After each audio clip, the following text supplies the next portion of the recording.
오늘 말씀으로 부르심은 새로운 인생을 의미합니다라는 제목으로 부르심은 새로운 인생을 의미합니다라는 제목으로 하나님 말씀 전하도록 하겠습니다.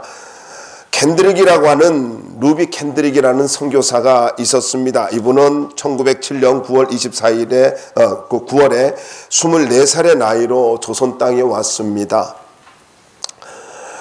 지금의 개성이죠. 이 개성에서 영어를 가르치면서 아픈 아이들을 간호하면서 생활을 했던 분입니다.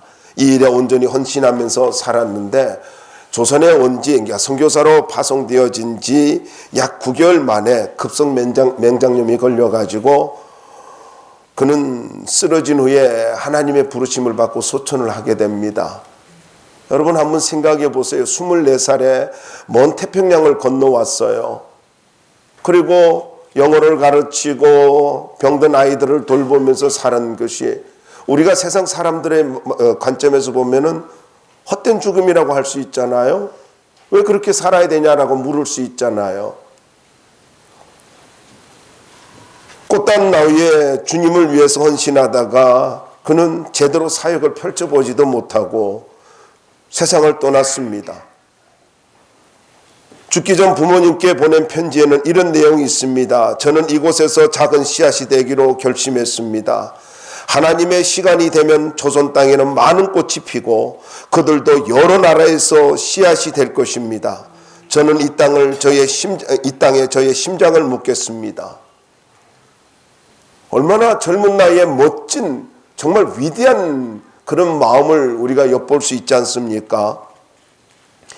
이분의 묘는 양화진에 있습니다. 캔드릭 선교사의 묘에는 이런 글귀가 적혀 있습니다. 만일 내게 1000개의 생명이 있다면 모두 조선을 위해서 바치리라.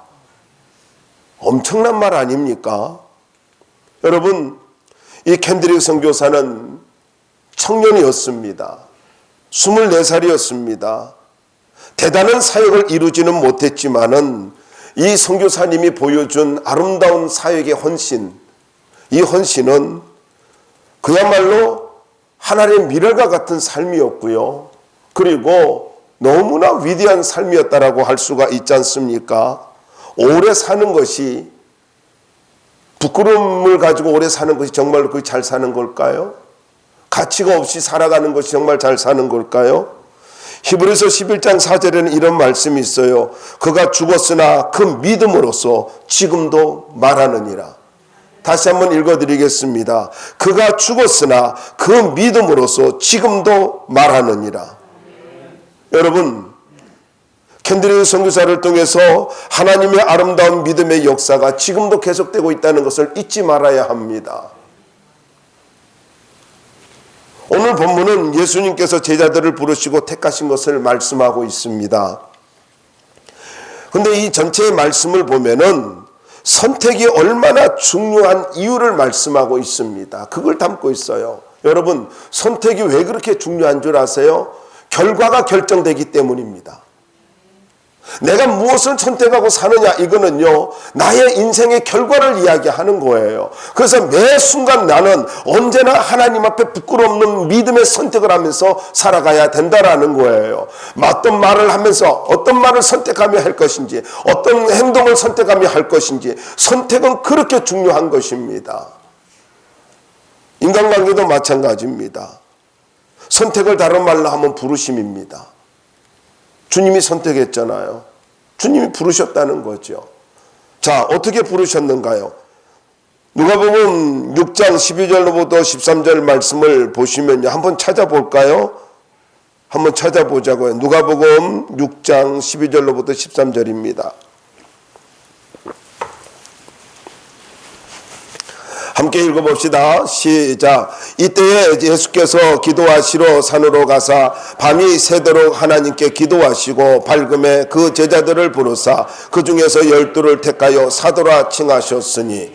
자, 오늘 본문에도 나오고 있지 않습니까? 여기에 보면은요, 산에 오르사 이렇게 말씀하고 있어요. 근데 이걸 똑같은 본문은요, 뭐라고 말씀하고 있습니까? 산에 가셨는데 밤이 맞도록 기도하셨대요. 그런데 왜 산에 가셨대요? 가셨다고 말씀합니까? 기도하러 산에 가신 거예요. 그런데 기도하는 목적이 뭐냐? 이것은요, 하나님 앞에서 일꾼들을 택하기 위해서, 일꾼을 부르기 위해서, 제자를 부르기 위해서 이렇게 밤이 맞도록 기도하셨다라는 겁니까?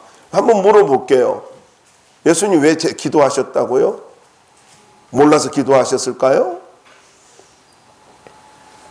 아니, 그 전능하신 성자 하나님께서, 전지하신 성자 하나님께서, 하나님의 신성을 가지고 있는 예수님께서 모든 것을 아시지 않습니까? 그런데 밤이 맞도록 기도할 필요가 있나요? 딱 보면 알 텐데. 그런데 밤이 맞도록 기도하셨대요. 그러면 여기에서 예수님께서 기도하신 것이 무슨 의미를 가지고 있을까 하는 것입니다. 여러분, 예수님께서 제자들을 가지고 부르시기 전에 그 무엇보다도 하나님과 깊은 만남의 시간을 가진 것은요, 선택의 중요성을 의미해주고 있는 것입니다. 그러니까 무언가를 선택을 하고자 할 때 하나님과 깊은 만남이 먼저 있어야 된다는 거예요. 무언가를 하려고 할 때, 내가 뭔가를 결정하려고 할 때 하나님과 깊은 만남이 있는 가운데 그 후에 해야 된다는 거예요. 감정적으로 환경에 따라서, 상황에 따라서 그렇게 우리가 금방금방 선택하면 안 된다는 이야기입니다. 더 나아가서 온 인류를 구원하기 위해서 세우는 특별한 일꾼입니다. 제자들은 특별한 일꾼이에요. 저는 일꾼들을 볼 때마다 이런 생각이 들어요. 뭐 대단히 뛰어난 사람들이 없잖아요. 많이 배운 사람도 아닙니다. 사회적으로 뛰어난 사람들도 아닙니다. 어부들이고 세관에 앉았고, 나중에 보면은 여러분 참 여기 말씀에 보면은, 오늘 본문에 보면 이런 말씀이 있잖아요. 또 가룟 유다니 이는 예수를 판 자더라. 평생에 따라다니는 것이 뭡니까? 배신자예요. 그의 인생을 시작하면서부터 말하는 것이 그는 배신자다. 여러분, 저는 여러분들에게 간곡하게 부탁을 드립니다. 인생을 살면서 절대로 배신자로 살지 말기 바랍니다. 그건 저주예요. 근데 그게 DNA로 내려가서 자녀들에게도 똑같이 배신을 합니다. 자녀들도 그런 삶을 사는 거예요. 왜요? 그렇게 배웠기 때문에. 행동 양식을 배웠기 때문에. 아버지가 이렇게 선택하더라. 엄마가 이렇게 선택하더라. 여러분, 배신자의 인생을 살지 말기 바랍니다. 그거는요, 가정의 인생의 자녀들에게 저주를 심는 거예요. 너무 무겁지요? 근데 사실인걸요? 배신자 되지 마세요.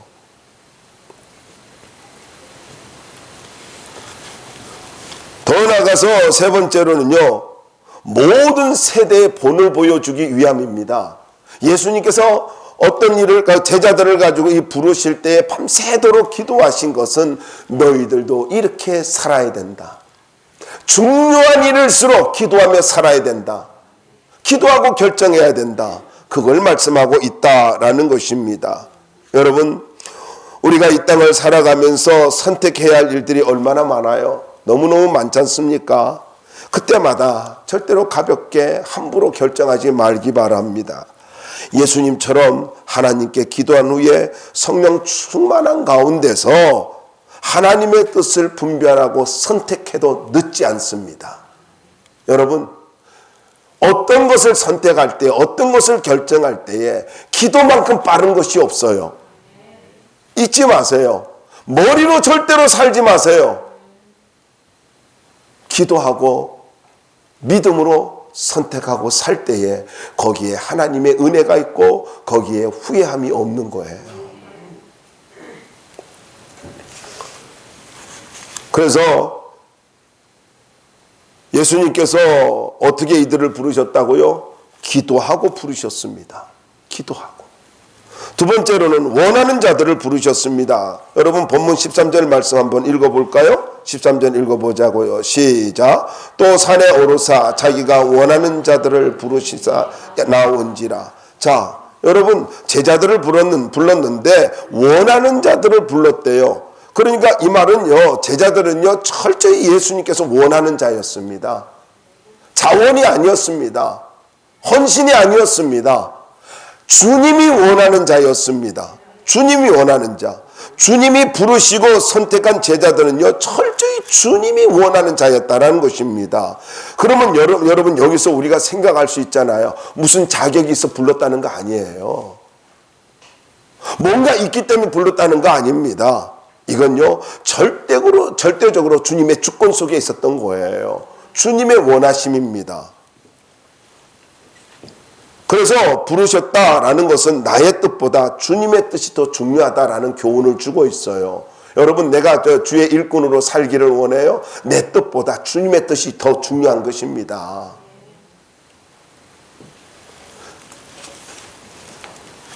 그런데 우리가 여기서 이걸 좀 예를 찾아본다면은, 주님은 베드로에게 고기를 잡고 이제 들어온 베드로 얼마나 피곤해요. 그물도 씻었어요. 그런데 뭐라 그래요? 나를 따라오너라. 내가 너로 사람 낚는 어부가 되게 하리라.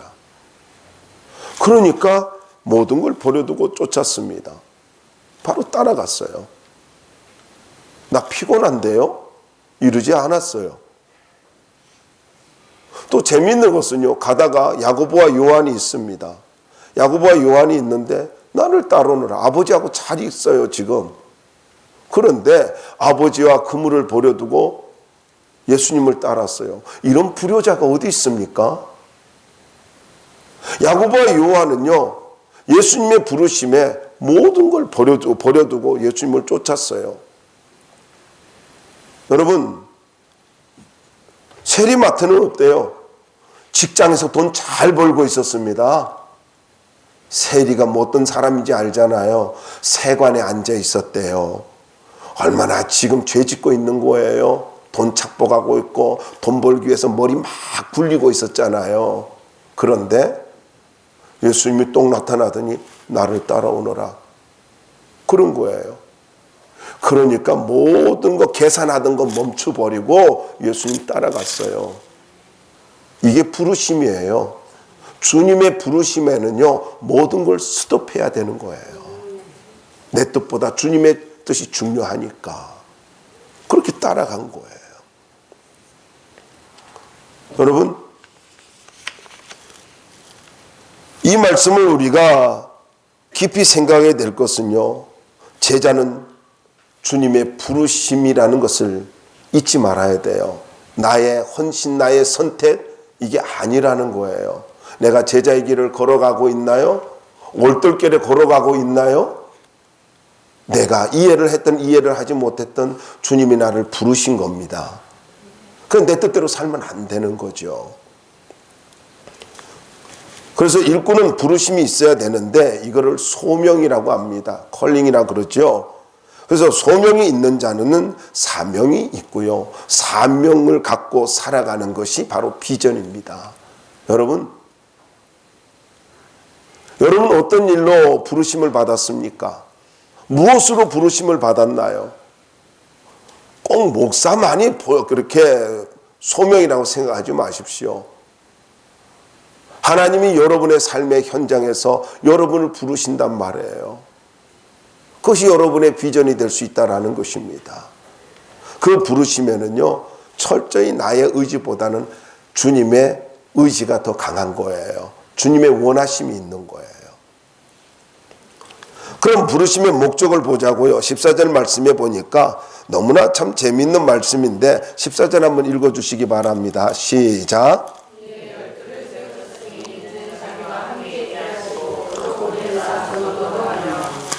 나는 파도 치는 줄 알았어요. 이에 이렇게 나오네요. 돌림식으로 이렇게 돌림 노래 같이 그렇게 하지 말고 함께 읽어봐요. 시작.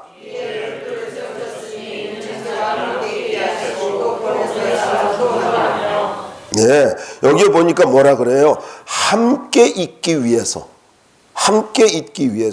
세우셨대요. 이 세우셨다, 12를 세우셨는데 이 세우셨다라는 말은요, 어떤 것을 다른 성질의 것으로 만들다, 이런 뜻이 있어요. 노동하다라는 의미도 있지만은요, 어떤 것을 다른 성질의 것으로 만들다. 이걸 쉽게 설명하면요, 예수님께서 제자를 세우신 것은요, 완전히 이 사람들을 가지고 바꿔가지고 다른 사람으로 만들어가지고 함께 있기를 원했다는 거예요.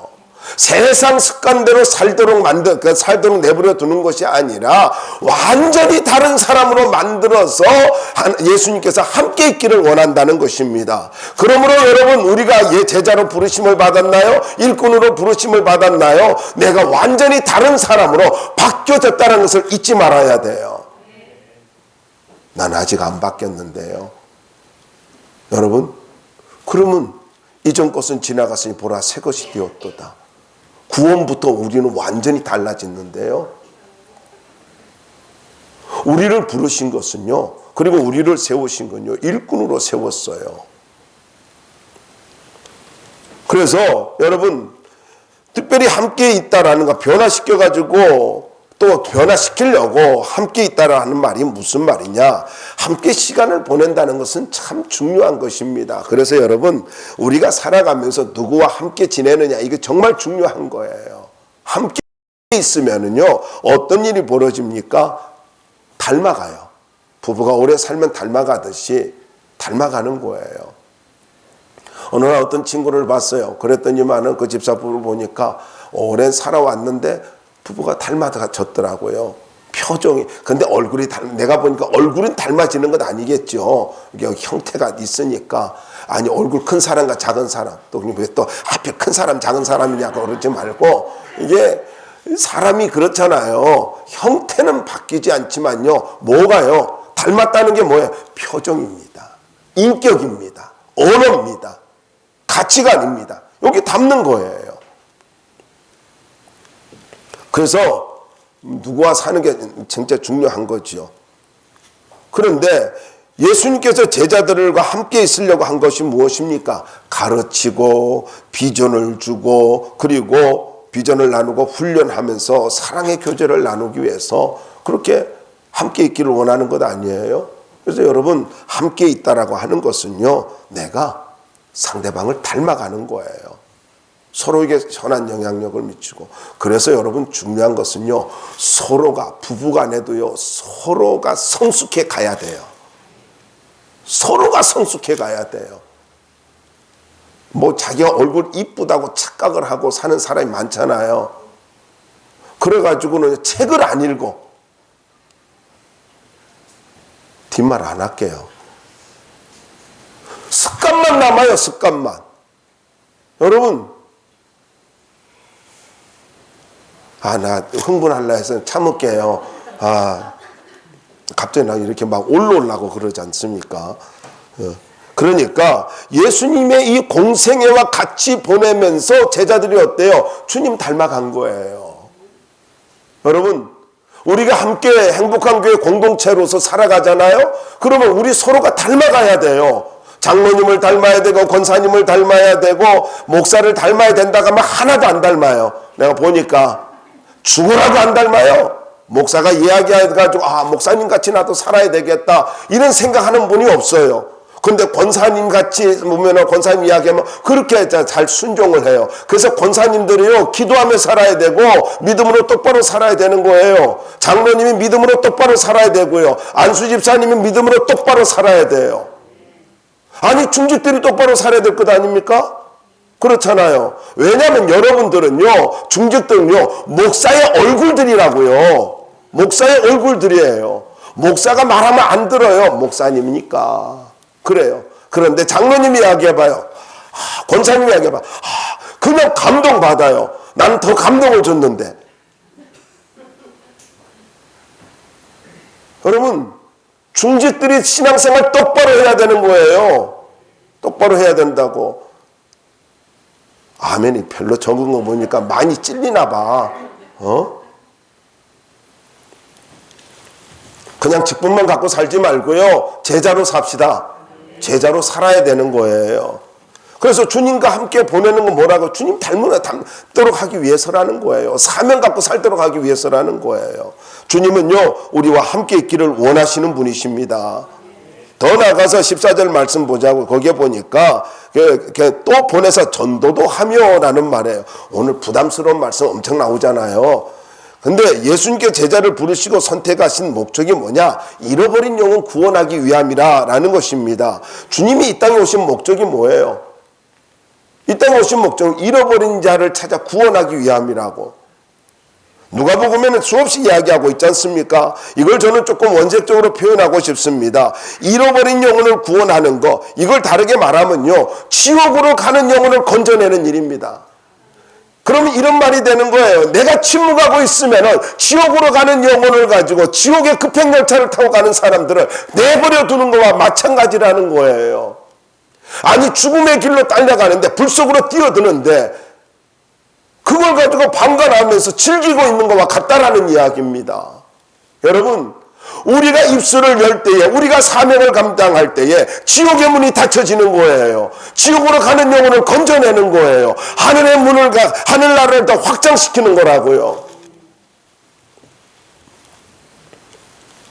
주님께서 고생애를 보내시고 승천하시면서 마태복음 28장 18절로부터 20절에 보면은, 제가 읽어드릴게요. 예수께서 나와 말씀하여 이르시되 하늘과 땅의 모든 권세를 내게 주셨으니 그러므로 너희는 가서 모든 민족으로 제자를 삼아 아버지와 아들과 성령의 이름으로 세례를 베풀고 내가 너희에게 분부한 모든 것을 가르쳐 지키게 하라. 볼지어다 내가 세상 끝날까지 너희와 항상 함께 있으리라.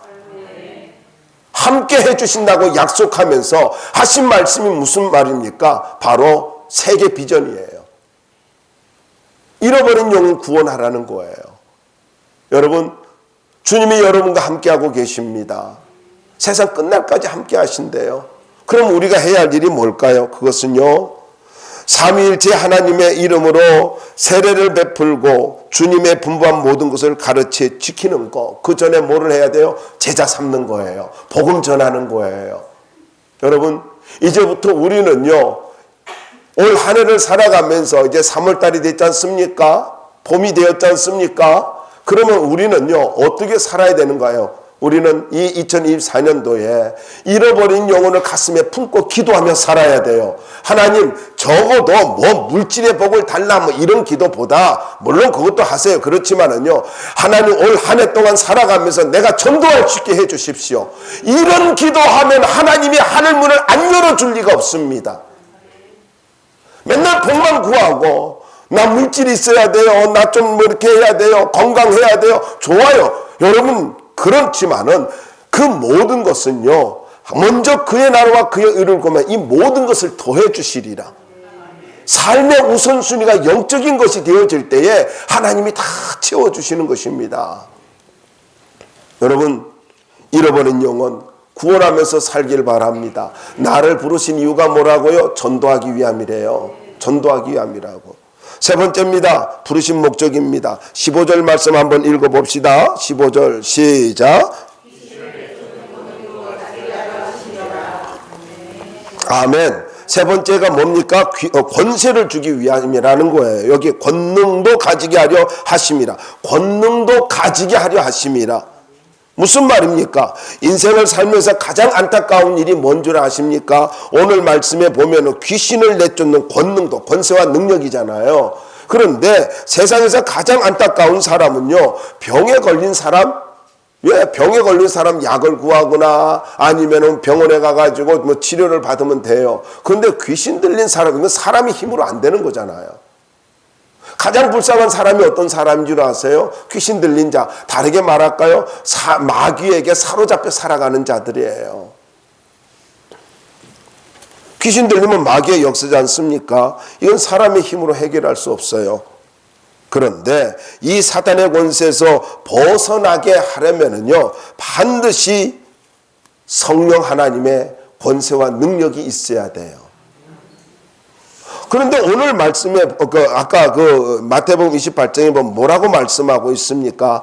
하늘과 땅의 모든 권세를 내게 주셨으니. 누구에게요? 예수님께요. 그 예수님께는 뭐가 있어요? 하늘과 땅의 모든 권세가 있어요. 그런데 그 예수님을 내가 마음에 영접했잖아요.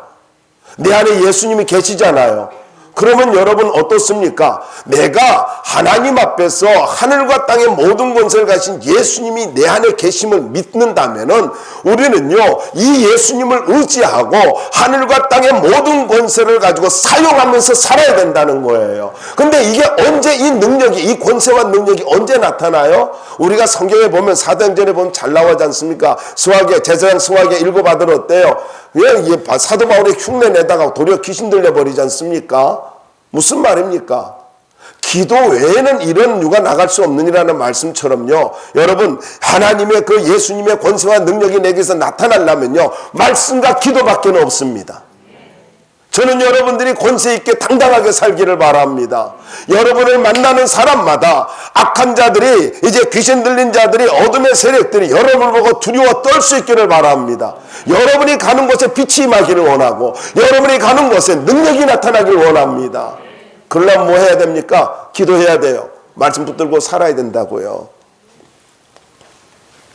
우리는요, 이렇게 생각할 수가 있습니다. 주님은 우리가 이 말씀을 보면은요, 귀신에게 고통당하는 거 원하지 않는다는 거예요. 저주 가운데 불행한 가운데 사는 거 주님의 뜻이 아니라는 것입니다. 여러분 잘 기억하세요. 내가 고통당하고 어려움 당하고 살아가는 거 절대로 하나님의 뜻 아닙니다. 그러면은 내가 정말로 하늘의 권세와 능력을 가지고 살아가면서 정말로 행복한 인생을 살 수 있는 비결은요, 다른 거 없어요. 기도와 말씀입니다. 예배예요. 예배 드리며 기도와 말씀 속에 살아가면은요, 모든 어둠이 내게서 떠나가게 되어 있습니다.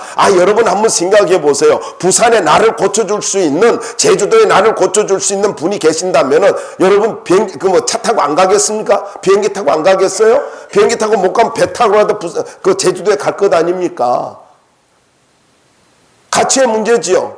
우선순위의 문제지요. 마찬가지입니다, 여러분. 우리가 하나님 앞에서 정말 행복한 길이 예배와 말씀과 기도에 있는 것을 믿는다면은요, 이거 할 수밖에 없는 거예요. 가치가 안 정해져 있기 때문에 그렇다는 거죠. 예수님 안에는 참된 평안과 행복과 자유가 있음을 믿으시기를 바랍니다. 그래서 내 안에 뭐가 있어요? 하늘과 땅의 모든 권세를 가지신 예수님이 계시잖아요. 예수님 영접했지요. 그러면 영접 안 한 사람은 영접해야 돼요. 그게 구원의 확신이라는 거예요. 예수님 영접했으면은요, 당당하게 살 수 있기를 바랍니다. 근데 언제 당당할 수 있어요? 기도할 때 당당해요. 예배 드릴 때 당당해요. 증명해 드릴게요. 여러분 주일 예배 빠져봐봐요. 얼마나 죄책감에 시달려요. 목사님 만날까봐. 근데 하필 예배 빠진 날, 그날 내가 어디를 홈플러스 가는데 그 앞에서 어머나 목사님 어떻게 오셨어요? 얄궂지. 어떻게 거기서 만나 그래. 근데 희한하게 예배 빠진 사람 보면은요, 잘 만나. 그래서 멀리서 보고 나를 도망가. 근데 나는 눈이 나쁜데 그건 또 잘 보여. 그 도망가지 마. 그냥 나 받겠거니 하고 와가지고 목사님 어디 가세요? 제가 오늘 이런 일이 있어 교회 못 갔습니다. 솔직하게 참여하면 되지 뭐. 나 그렇다고 지금 뭐 고해성사 하라는 건 아니에요. 내가 신부가 아니니까.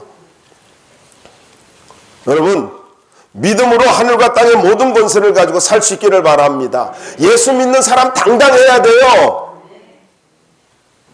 주눅 들지 마세요. 당당해야 돼요. 여러분 하나님의 자녀라고. 다시 말씀드리지만 여러분은 누구라고요? 하나님 자녀예요. 당당하게 살 수 있기를 바랍니다. 당당하게 살아야 돼요. 그래서 매일같이 나사렛 예수 그리스도의 이름을 의지하고 믿음으로 승리하길 바랍니다. 일어나자마자 한숨부터 가위에 눌려가지고 무슨 이런 삶을 살아요. 일어나자마자 할렐루야 주님 감사합니다.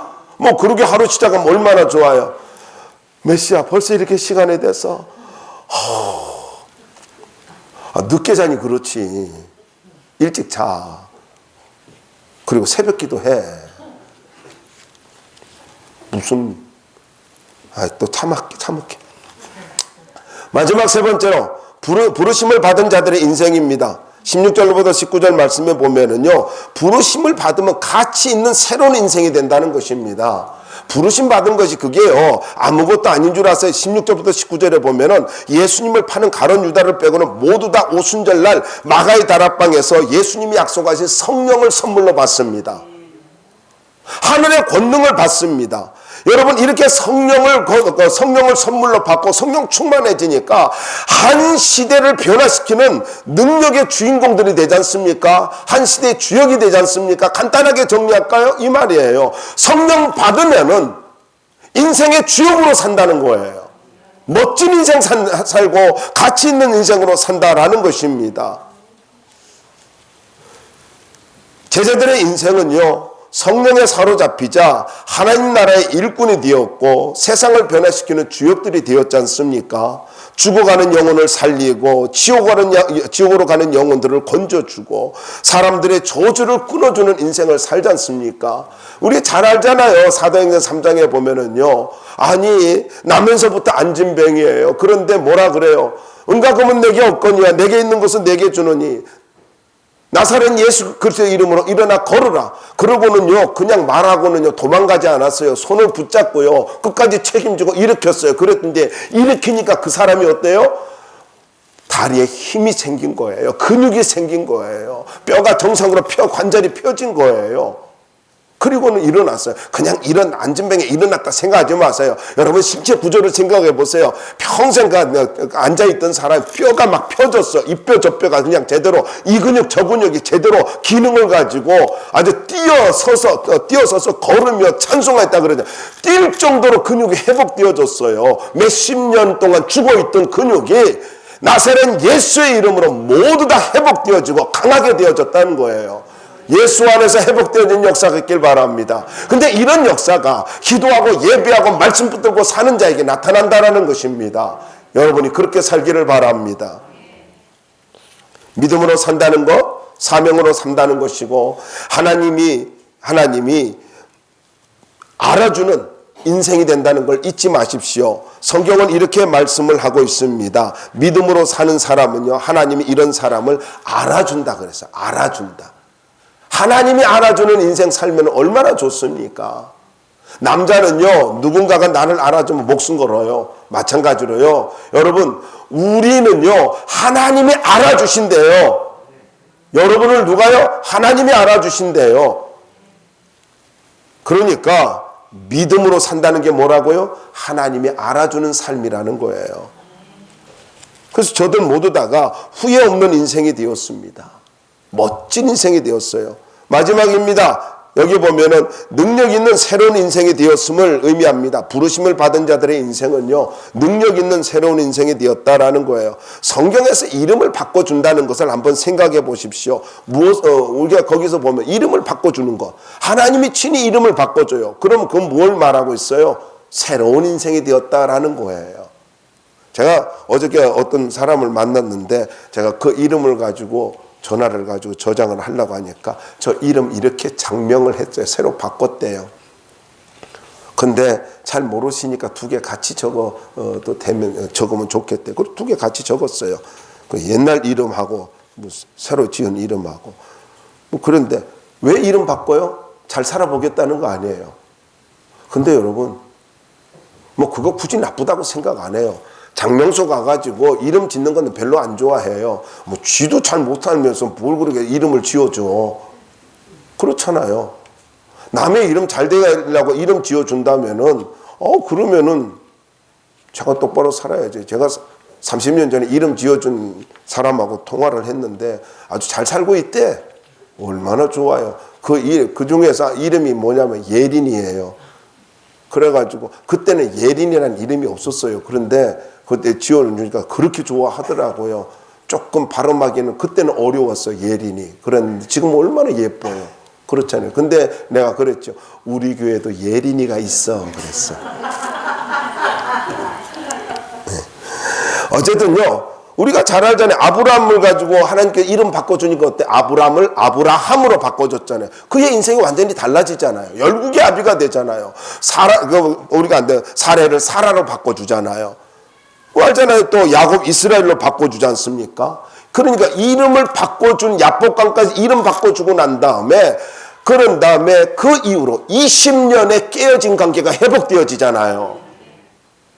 인생이 새로워지는 것입니다. 여러분 제자들도 보세요. 베드로를 여기 보면 원래 시몬인데 베드로라고 이름 지어주잖아요. 야고보 어떻습니까? 여기에 여러분 말씀을 보시면은 한번 보세요. 여러분이 말씀을 보시면 나옵니다. 거기에 제자들이 나오는데 특별히요. 한번 볼까요? 재밌어요. 17장 한번 읽어봐요. 시작. 또 세베대 아들 야고보와 야고보의 형제 요한이니 이 둘에게는 보아너게 곧 그냥 이름을 바꿔줬어요. 우레의 아들이라고. 천둥 같은 목소리로 들리도록 만들어줬대요. 여러분, 여러분의 말에 이런 권세가 있기를 바랍니다. 여러분이 말하면 천둥 같은 권세가 나타나기를 주의 이름으로 축원합니다. 아무리 어떤 사람은 큰 소리로 이야기해도 귀에 들어오지를 않아. 그런데 어떤 사람은 조용히 말하는데도 천둥같이 들려. 이게 뭐예요? 주님이 이름 바꿔주니까 그런 인생 되는 것입니다. 그런데 보세요. 이름도 바뀌어지지. 예수님이 제자들 다 이름 바꿔주지 않았어요. 몇 사람 바꿔줬어요. 그리고 마지막에 뭐라고요? 19절 마지막 보세요. 이는 가룟 유다니 이는 예수를 판자르라. 배신자의 인생. 너무 안타깝잖아요. 여러분 여기 예수님께서 저들을 부르시고 나서부터는 부르심을 받고 나서부터는 저들은요 과거에 매여지는 삶이 아니라 천한 인생이 아니라 어떻게 보면은요 루저 같은 인생이 아니라 존귀한 인생으로 살아갔습니다. 잊지 마시기 바랍니다. 이들이 가는 곳은 어둠이 떠나갔고 이들이 가는 곳은 사단의 역사가 쫓겨나는 역사가 있었고 질병이 떠나가는 역사가 있었고 상처받은 사람들이 회복되어지는 역사가 일어났습니다. 보이지 않는 어둠의 세력으로부터 억압을 받고 있는 사람들에게 저주의 사슬이 끊어지는 역사가 일어났습니다. 그리고 자유로운 인생을 살았어요. 그러므로 여러분에게 도전을 드립니다. 제자들과 같이 여러분이 가는 곳마다 풀어짐의 역사가 있길 바랍니다. 회복의 역사가 있길 바랍니다. 저주가 끊어지는 역사가 있길 바랍니다. 당당하게 살기를 바랍니다. 하나님께서 나를 구원해 주신 것은요 그것은 그냥 흘러가는 인생을 살라고 하는 것이 아닙니다. 나를 향한 아름다운 계획을 이루기 위해서 하나님께서 나에게 권세와 능력을 부어주신다는 것, 부어주셨다는 것을 믿고 권세와 능력을 가지고 당당하게 살아갈 수 있기를 바랍니다. 구원받았다는 것이 무엇을 의미합니까? 예수님의 제자가 되었다는 것이 무엇을 의미하는 줄 아세요? 새로운 피조물이 되었다는 것이며 새로운 가치관을 가지고 산다는 것이며 비전의 사람이 되었다는 것입니다. 그리고 에베소서를 보면은 하나님의 걸작품이 되었다는 거예요. 그러므로 여러분에게 도전드립니다. 여러분 가격으로 살지 마세요. 가치로 살기 바랍니다. 다시 말씀드릴게요. 세상 가치관으로 살지 말고 하늘나라 가치로 살 수 있기를 바랍니다. 우리는 가격으로 사는 사람이 아니에요. 가치로 살아가는 사람들입니다. 제자의 부르심 속에 새로운 인생이 펼쳐지기를 주의 이름으로 축원합니다.